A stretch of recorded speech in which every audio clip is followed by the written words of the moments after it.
Hi gorgeous, thank you so much for clicking this video. Welcome back to my little home here in YouTube. Sebelumnya, I genuinely wanna say thank you buat semuanya yang masih setia buat nontonin video aku, considering aku belakangan ini jarang banget upload video. But anyway, hari ini kita bakalan sama-sama bahas hormon yang udah banyak ditanyain sama kalian juga. So if you're interested to see, please don't forget to subscribe to my channel and hit the notification bell so you can share love and support to help me grow this channel. And without any further ado, let's get into the video. First of all, aku mau kasih disclaimer kalau aku bukan orang yang ahli di bidang ini. Aku nggak punya background dari kesehatan sama sekali. Aku di sini cuma mau membantu kalian merangkum apa yang aku tahu soal hormon, especially buat kalian yang males baca dan lebih senang nonton atau dengerin orang ngomong. Jadi kalau hormon sendiri itu ada banyak banget dalam badan kita. Tapi ada dua hormon utama yang bertanggung jawab atau berperan besar dalam membentuk karakteristik baik mentally maupun physically bagi seseorang, yaitu estrogen sama testosteron. Dimana pada umumnya biasanya kalau cowok yang diproduksi lebih banyak testosteronnya dan kalau cewek lebih banyak estrogennya. Itu yang umum ya, idealnya seperti itu. But for me, aku waktu kecil didiagnosa bahwa aku punya kelainan hormon estrogen aku lebih banyak dibandingin sama anak-anak laki-laki pada umumnya. So what happened to me basically is just a genetical issue, genetical problem, really not something that aku bisa pilih gitu. Nah, hormon terapi pada transgender sendiri bertujuan supaya karakteristik gender yang dituju lebih menonjol dibandingin karakteristik biologis bawaannya. Nangkep lah ya maksud aku, kayak misalkan aku meskipun waktu aku kecil aku pernah dibilang kalau estrogen aku lebih banyak dibandingin laki-laki pada umumnya, but still itu nggak cukup untuk menonjolkan karakteristik feminin seperti yang aku mau. Makanya dibantu pakai hormon replacement therapy atau terapi penggantian hormon. Aku nggak ngerti banyak soal hormon yang dipakai sama trans men atau trans pria, jadi hari ini aku bakalan khusus bahas hormon yang dipakai sama trans woman. Hormon utama yang paling dibutuhkan dalam proses ini adalah estrogen, karena pada biological woman biasanya memang estrogen kan yang lebih banyak dibandingin sama testosteron. So we want that to happen. Untuk hormon replacement therapy atau HRT, bentuk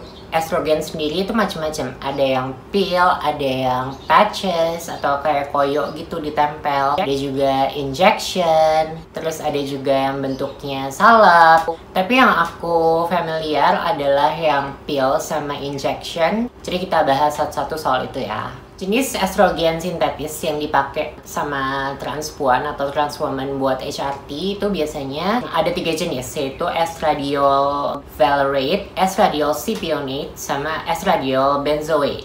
Nah, bedanya apa sih sebenarnya 3 estrogen ini? Yang pertama ada estradiol valerate. Ini yang paling umum banget dipakai buat HRT. Kalau misalkan kalian transisi secara klinis melalui pantauan dokter, biasanya ini yang bakalan diresepin ke kalian sebagai asupan estrogen sintetis buat kalian. Keuntungan dari estradiol valerate ini sebenarnya yang paling utama adalah dia lifespan-nya paling panjang dibandingin estradiol yang lainnya. Nah, apa sih yang dimaksud sama lifespan itu? Gampangnya, seberapa panjang, seberapa lama si obat ini bakalan bisa bekerja dalam tubuh kita. Dosisnya macam-macam, ada yang dikasih mingguan, 2 mingguan, ada juga yang bulanan, tergantung kebutuhan dari si pasien itu sendiri. Estradiol ini paling umum digunain buat HRT atau hormone replacement therapy karena di banyak kasus terbukti dia punya efek feminization yang paling baik dibandingin yang lainnya. Untuk contoh obatnya sendiri ada estradiol valerate injection, terus ada Proginova, ada Proginon Depo, dan lain-lain sebagainya.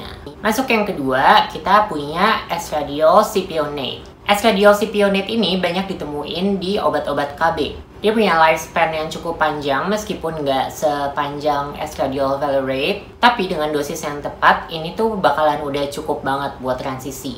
Meskipun ini banyak dipakai buat HRT juga, tapi banyak penelitian yang bilang kalau KB injection, apalagi pil KB, itu sangat nggak efektif buat HRT, terutama pil KB karena pil KB kandungan estrogennya sangat kecil. Nah, kalau injection, biasanya KB suntik itu ada bahan lain yaitu progesteron, meskipun progesteron sendiri sebenarnya punya manfaat juga dalam HRT, yaitu untuk lebih ke physical appearance sih, karena progesterone sendiri kalau di biological woman itu hormon yang diproduksi ketika masa menstruasi. Kita yang transisi pakai hormon ini juga bakalan merasakan rasanya seperti perempuan pada umumnya ketika menstruasi atau PMS gitu. Kayak jadi moody banget, mood swing. Itu juga yang dipercaya bikin orang yang HRT itu jadi lebih gemuk, karena biasanya hasrat untuk hamilnya bertambah. But sadly it doesn't happen to me. Jadi aku juga nggak gemuk-gemuk, emang dari kecil aku susah gemuk. Dan buat contoh obatnya ada Depo Estradiol, Gestin F1, Cycloprogestin, dan sebagainya dan sebagainya. Estradiol terakhir yang mau kita bahas adalah estradiol benzoate. I think it's safe to say that this is the weakest form of estradiol or estrogen, karena dia punya lifespan yang paling pendek, kayak cuma I don't know, maybe 2 to 3 days. Dan karena lifespan yang pendek itu, jadi harus lebih sering suntik atau minum obat. Jadi nggak efektif lah ya pokoknya, karena dengan lebih sering suntik atau minum obat pun pasti biayanya juga makin lebih besar lagi. Udah gitu belum ada risiko kalau badan kita nggak mampu menahan segitu banyak obat yang kita konsumsi dan lain-lain sebagainya. I personally don't know if this is effective for HRT. Kalau misalkan kalian ada yang pakai estradiol benzoate, boleh coba komen di bawah, ceritain pengalaman kalian. Tapi kalau yang aku tahu, kalau misalkan kalian HRT melalui klinis, aku nggak yakin sih kalau dokter kalian bakal ngeresepin kalian estradiol benzoate untuk transisi. Contoh yang paling terkenal itu phenokinon yang banyak banget dipakai sama trans-trans yang self-medicating. Habis itu juga ada oestradiol dan sebagainya dan sebagainya. Lanjut, kita mau bahas yang namanya testosterone blocker atau anti-androgen. Jadi dalam tubuh setiap manusia itu selain ada dua hormon tadi juga ada yang namanya androgen, seperti testosteron dan dihydrotestosteron atau DHT. Tugas si testosterone blocker ini sesuai namanya, dia bertindak sebagai androgen antagonis atau anti-androgen yang menahan dan atau mengurangi perkembangan hormon testosteron dalam tubuh kita. Gampangnya, obat ini yang bertanggung jawab untuk menghambat karakteristik pria yang muncul pada tubuh seorang transpuan. Karena si testosteronnya diblok dan dikurangi jumlahnya, akhirnya si estrogen bisa menang nih dalam diri dan menguasai apa yang tidak bisa dikuasai sebelumnya. Karena kalau di trans woman, hormon alami yang diproduksi sama badannya itu kan yang utamanya adalah testosteron kan. Ketika kita masukin estrogen sintetis ke dalam badan tanpa bantuan anti-androgen atau testosteron blocker, badan kita jadi bingung nih, ngerasa ada yang salah. Dia ngerasanya kayak, gue harusnya lebih banyak testosteron nih, kenapa tiba-tiba estrogennya banyak banget. Akhirnya secara alami, badan kita bakal memproduksi lebih banyak testosteron buat ngelawan si estrogen asing yang masuk ke badan kita itu. Nah, dosis yang nggak tepat, mau kebanyakan ataupun kurang, itu juga bisa mengakibatkan hal yang sama. Belum lagi kalau kalian sembarangan nambahin dosis, kalian bisa kena macam-macam resiko, seperti penyakit ginjal, hati, bahkan juga meninggal karena OD dan sebagainya macam lainnya.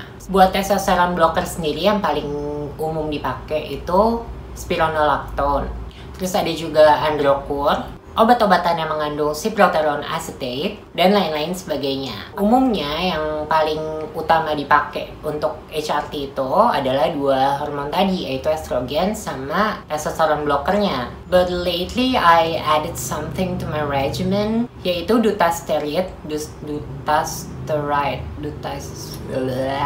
dutasterid aja lah ya disebutnya, yang fungsinya berfokus untuk melumpuhkan DHT atau si dihydrotestosteron tadi. DHT sendiri ini adalah hormon yang bertanggung jawab atas tumbuhnya bulu-bulu halus yang nggak diinginkan dan juga kerontokan rambut yang bisa berujung kebotakan pada pria. Cara kerjanya mirip sama anti-androgen lainnya, tapi dutasterid ini nggak bisa mengurangi produksi dari testosteron yang ada dalam tubuh kita. Jadi dia cuma istilahnya tuh, dia cuma menidurkan lah si testosteronnya ini, tapi jumlahnya tetap sama, tetap kayak kalian gak mengkonsumsi anti androgen. Sebenarnya dutasterid ini dianggap sebagai salah satu yang paling efektif karena dia itu cepet banget kerjanya dalam ngeblok si anti androgen untuk bekerja. Cuma jeleknya ketika kalian tiba-tiba berhenti mengkonsumsi si dutasterid ini tanpa bantuan anti androgen dan estrogen lainnya, karakteristik pria yang berusaha kalian hilangkan sebelumnya itu tuh bakal bisa tiba-tiba muncul. Kalian bisa tahu-tahu jadi kumisan, jenggotan, kekar gitu. Makanya untuk pengkonsumsian dari dutasterid ini perlu juga dibarengi sama testosteron blocker lain dan juga estrogennya tentu. Untuk dosis dari setiap obat itu bakalan beda-beda buat semua orang, tergantung dari kebutuhan orang itu sendiri. Kenapa aku sering menolak kalau misalkan ditanya soal hormon? Karena menurut aku ngasih info soal hormon itu tanggung jawabnya sangat besar. Banyak banget di antara kalian yang tanya, kakak pakai hormon apa, sehari minumnya berapa banyak, dan lain-lain sebagainya. Menurut aku juga selain memang nggak bisa disamain kebutuhan aku sama kebutuhan kamu, tapi ya itu tadi, kalau misalkan aku kasih tahu nih, aku sehari minum ini segini, aku seminggu atau sebulan suntik ini segini gitu. Yang aku takutkan adalah kalian terpacu untuk memakai dosis yang sama dan ternyata itu nggak pas untuk kalian. Kemudian terjadi hal-hal yang nggak diinginkan, meskipun mungkin kalian menganggapnya itu resiko kalian sendiri karena nggak ke orang yang ahli, tapi tetap aja deep inside pasti aku ngerasa aku sangat bersalah karena aku ngasih informasi itu, karena aku membiarkan kalian ngikutin aku. Jadi sekali lagi aku ingetin, kalau misalkan kalian memang mau HRT, amannya kalian main aman aja. Itu dia informasi soal hormon yang bisa aku sampein. Semoga membantu buat kalian, semoga ngasih pencerahan buat kalian. Komen di bawah kalau kalian punya ide-ide buat video-video selanjutnya. And until I see you guys again next time, stay gorgeous!